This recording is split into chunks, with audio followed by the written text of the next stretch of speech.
Bolivia's de facto government has decided to cut diplomatic ties with Cuba, according to a statement from the country's foreign ministry released this Friday. Hundreds of thousands of Iraqis joined a peaceful march in Baghdad on Friday to demand an end to the US occupation of their country.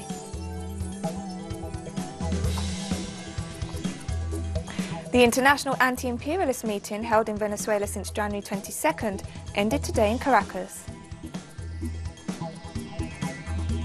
From the headquarters of Telesur English, this is From the South. I'm Katrina Goss. Bolivia's de facto government has decided to cut diplomatic ties with Cuba, according to a statement from the country's foreign ministry released this Friday. The Bolivian ministry says the decision is linked to recent statements by the Cuban Minister of Foreign Affairs, Bruno Rodriguez Parrilla, as well as alleged hostility and offensive remarks from Cuba towards the Bolivian nation. On Tuesday, Bruno Rodriguez denounced on Twitter the vulgar lies expressed by Bolivia's de facto president, Janine Áñez, about the former medical cooperation between the two countries. Hundreds of thousands of Iraqis joined a peaceful march in Baghdad on Friday to demand an end to the US occupation of their country. Iraqis marched waving their national flag and chanting slogans against the United States and its presence in the Middle East. On January 5th, the Iraqi parliament voted for all foreign forces, in particular the over 5,000 US troops, to leave the country after nearly 17 years of military occupation. The decision came after a US drone strike killed Iranian General Qasem Soleimani on January 3rd. However, the United States dismissed the vote, saying it was non-binding. Iraqis are rallying in a million-strong march for sovereignty, which has been violated for the past 16 years by US forces and other foreigners. We are rallying to stand in the face of any foreign interference and to impose Iraq's sovereignty. The people want the occupation to be over. The people don't want the occupation. It is a million-strong march for the sovereignty of Iran and to be united. Venezuelan President Nicolas Maduro stated today that we are the vanguard of the new model built by humanity to overcome savage and neoliberal capitalism at the closing ceremony of the international anti-imperialist meeting held in Venezuela since January 22nd. The Venezuelan president highlighted that 61% of the population of Europe and the United States believes that capitalism has failed. Maduro spoke in front of delegates from 73 nations who reached agreements in the forum about a united global platform that will be formalized in the second edition of this anti-imperialist meeting. Likewise, women's organizations participating in the forum also strengthened alliances following 2019 Sao Paulo Forum guidelines. Here is the peoples and ourselves from the Sao Paulo Forum and from this international meeting who are in solidarity with the peoples in struggle for peace, for justice, for equality, for the truth. We won't be blackmailed.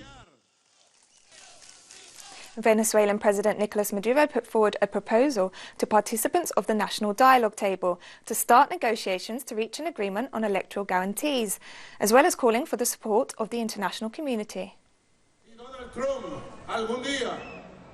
If Donald Trump one day sees the light and gets tired of the lies and falsehoods of Mike Pompeo and Elliot Abrams, the Nicolás Maduro Moros and the Bolivarian people are ready to talk respectfully with top-level officials from the United States of America for an equal standing with mutual cooperative gains.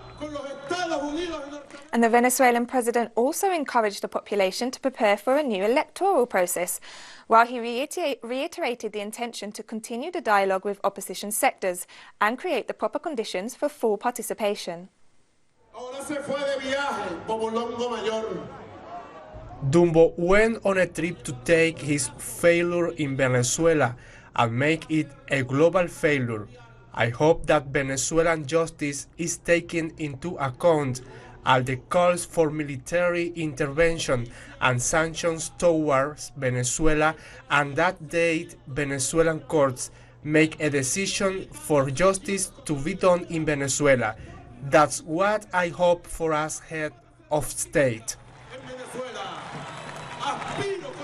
A truck carrying natural gas has exploded in Lima, Peru, killing at least 2 people and injuring some 50 others. According to witnesses, the blast occurred when the truck hit a pothole that damaged the bottom of the vehicle, causing a gas leak. The explosion set dozens of nearby homes on fire. The driver is believed to have been killed, and authorities have reported that some 50 people, including at least 7 children, were hospitalized. Uruguay's president-elect, Luis Lacalle met with members of his conservative coalition this week to discuss an emergency law that would allow him to initiate his administration before being officially sworn in. Saving time and solving issues quicker. That's the incoming government's motto, led by President-elect Luis Lacalle. This week, the president-elect submitted a bill to his conservative coalition with more than 450 articles in it, presenting the policies that will be applied by his government over the next 5 years. This emergency law is valuable procedure. I think it's very important because it allows us to move forward in many aspects. I believe that it also has the advantage of speeding up the legislative process. The bill includes measures in matters of economy, security, labor, and education. For example, a fiscal rule that will adjust public expenses by more than $1 billion per year. There is also the abolition of financial inclusion, a law of legitimate defense by the military and police, a law that allows armed forces to down suspicious aircrafts, the demonopolization of fuel and fuel byproducts imports, a reform of public companies and of the education system, cuts in social and public spending, and the non-renewal of thousands of public officials' contracts. In general, I would say there's a huge correlation between the subjects that are being proposed. Many of them are of common sense. Many of them were proposed by several political parties that now build up the ruling coalition up. And I would say that these laws show our commitment to the people. But workers beg to differ. For the president of Uruguay's workers' union, Fernando Pereira, if the government fulfills its campaign promises by adjusting public spending and modifying several social programs, then a response will come in the form of social upheaval. If this happens, we definitely have to be prepared because the results will be negative, especially for workers. And this is entirely based on what Lacalle said during the campaign. Let's hope that the president-elect and his cabinet have an open mind to modify some of their proposals. The incoming government will submit the law of urgent consideration to Parliament as soon as it takes office on March the 1st. After that, Parliament will have 90 days to approve the bill. But for popular movements, they foresee 3 months of struggle to prepare for the neoliberal onset that won the elections. Coming up, a year after Juan Guaido declared himself president, corruption plagues Venezuela's opposition. Don't go away.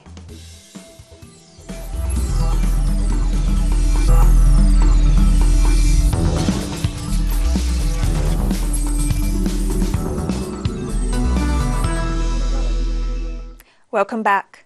Strong criticisms of Sebastián Piñera's government were voiced in the opening ceremony of the first Latin American Forum on Human Rights, to be held in Chile until January 25th. The forum, which opened on Thursday, denounced the constant violations committed against the Chilean people under Piñera's government. Former President of Bolivia, Evo Morales, and Colombian politician Piedad Córdoba among the 50 main speakers attending the event. The forum is expected to call for reparation and justice on behalf of victims of crimes against humanity around the world. This forum is highly important to me because it is the first open space to think collectively about what is taking place in Chile in terms of human rights. And protests broke out in Puerto Rico this Thursday to demand the resignation of Governor Wanda Vázquez, as anger continues to grow over emergency aid that until recently sat unused in a warehouse amid ongoing earthquakes. Puerto Rican artist Residente, or René Pérez, and baseball player Ayaria Molina called on citizens to join a march to demand the resignation of Governor Vázquez and Senate President Thomas Rivera for their mismanagement of the crisis generated by the earthquakes that hit the island from December 28th. Demonstrators gathered under the heavy rain at the governor's residence, waving flags, banging pots, and even carrying a guillotine, although it appeared to be a purely symbolic move. Look, the lies and deceit continue, and our peoples are already tired of the same thing. And in El Salvador, the remains of a family that was executed by the army during the 1982 El Calabozo massacre have been handed over to their living relatives. The Bonilla Realengo family, including 2 teenage girls and an 8-year-old boy, was among the more than 200 killed by the army in the central department of San Vicente. The impunity enjoyed by those responsible was overturned in 2016 when a judge declared that it was unconstitutional. Trials connected to these murders are ongoing to this day. The El Calabozo massacre was just one of the many atrocities of the Salvadoran army committed during the country's civil war, which lasted from 1980 to 1992. The families did not forget all this. We hope that the justice will be done and that there will be some reparation for us because we are all helpless. Our relatives and our cottage were all burned down. This family has had the possibility of recovering some rather damaged remains of loved ones. A child, 3 teenagers, and 2 adults were partially recovered to the banks of a small ravine near the area of El Calabozo.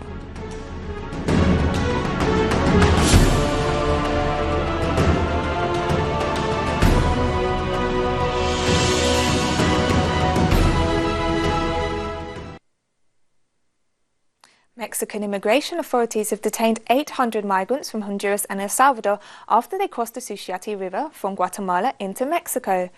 This is the second group of migrants to cross the river this week, after Mexican authorities denied them safe passage through their territory. Once on the other side of the Suchiate River, the migrants formed a column and began to trek on foot to Ciudad Hidalgo, where they were eventually detained by the National Guard. Over the last year, the Mexican government has implemented tougher restrictions on migrant caravans in response to threats by the US president to punish Mexico with tariffs if migration flows through its territory are not contained. And Mexican President Andrés Manuel López Obrador called to guarantee the human rights of migrants during the mobilization of the latest migrant caravan. Good. The most important is that human rights are respected.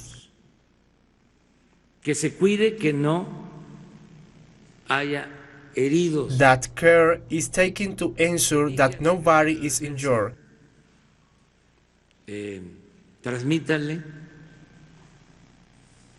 I told the Secretary of Defense to pass on my recognition to General Vicente, in charge of this action, for not using force. López Obrador also informed that nobody was hurt during the most recent day of mobilization of the caravan. Fortunately, nobody has been injured.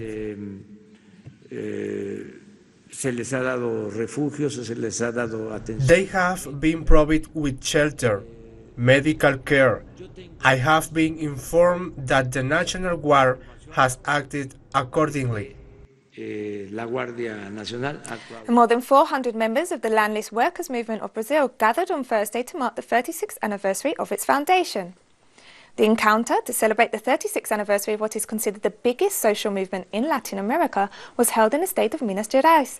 Former Brazilian President Luiz Inácio Lula da Silva participated and called to work to unite left-wing forces and in the defence of workers.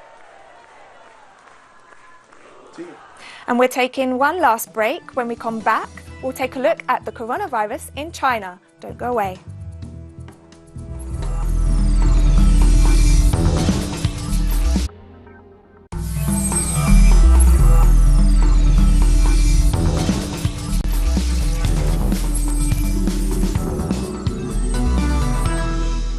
Welcome back. Chinese health officials reported on Friday that so far, 26 people have died since the outbreak of the new strain of coronavirus, while the number of confirmed cases has risen to 830. Chinese authorities extended their travel restrictions to another 12 cities in an extraordinary bid to halt the spread of the deadly virus, a measure that affects more than 30 million people.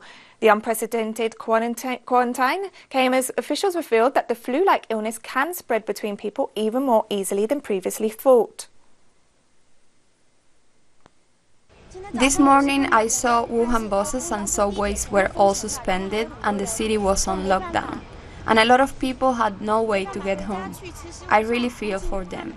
because I can understand what it's like for people who have been working hard away from home for a year. Everyone looks forward to being together with their family, but in this situation, there's really nothing we can do. And meanwhile, a field hospital is being built in Wuhan, the Chinese city where the coronavirus was first detected, to treat infected patients. China announced on Friday that it is swiftly building a 1,000-bed hospital dedicated to patients infected with the new coronavirus. The Wuhan hospital is being modelled after the Xiaotangshan SARS hospital in Beijing to address the insufficiency of existing medical resources, according to Chinese authorities. And a Chicago woman has become the second US patient diagnosed with the dangerous new virus from China, health officials announced on Friday. The Centers for Disease Control and Prevention said the risk to the US public remains low, but more cases are likely. Today, CDC and the Illinois Department of Public Health announced the second case of novel coronavirus in the United States. The recently reported novel coronavirus patient in Illinois became sick after she returned from Wuhan. She contacted her healthcare provider, reported her illness, and was actually able to be rapidly identified, diagnosed, and treated. Thousands of people marched across France against President Emmanuel Macron's pension reform on the 7th day of national strikes. The number of demonstrators has increased as more people realise that the reform will require them to work longer in order to obtain a full pension. France's General Confederation of Labour, the Unitary Union Federation and other organisations called on citizens to join the 51st day of protests against the pension reform. More than 350 protests have been reported throughout the country this Friday, while transport and other public services were also severely disrupted. Today marks the 51st day of nationwide strike action, making these mobilisations the longest running in more than 50 years. Unions met this morning and it has already been announced, unless there are any inflections from the government, that next week there will be 3 new protest days with a high point on the 29th. So as you know, there are many more strikers today.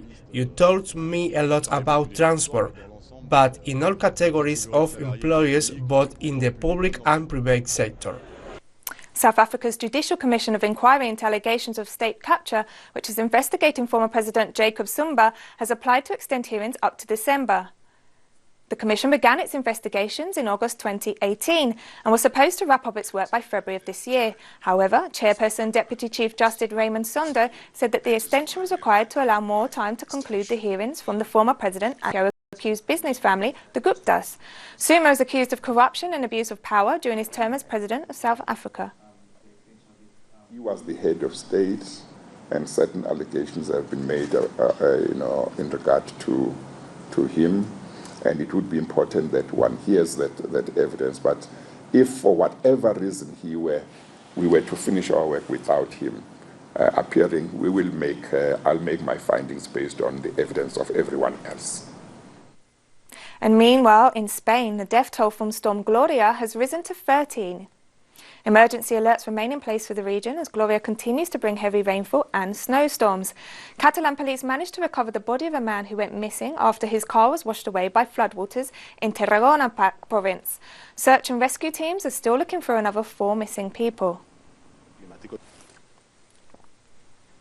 And at least 4 people died in a magnitude 6.8 earthquake that struck eastern Turkey. Interior Minister Süleyman Soylu confirmed that the earthquake had caused several deaths and was followed by aftershocks. The earthquake hit the province of Elazig this evening at a depth of 6.7 kilometres. Several buildings collapsed, as shown by local broadcasters. According to several reports, the quake was felt as far away as Syria, Iran and Lebanon. And Turkey's President Recep Tayyip Erdogan warned on Friday of chaos in Libya unless peace is rapidly established, as he hosted German Chancellor Angela Merkel. The two leaders inaugurated a new Turkish-German university in Istanbul, where Erdogan expressed his concerns about the Libyan conflict. The Turkish president called for greater pressure on military strongman Khalifa Haftar, who is waging an offensive against the UN-recognised government in Tripoli, which is supported by Turkey. The opening of the new Turkish-German university comes at a time of warming relations between the two countries.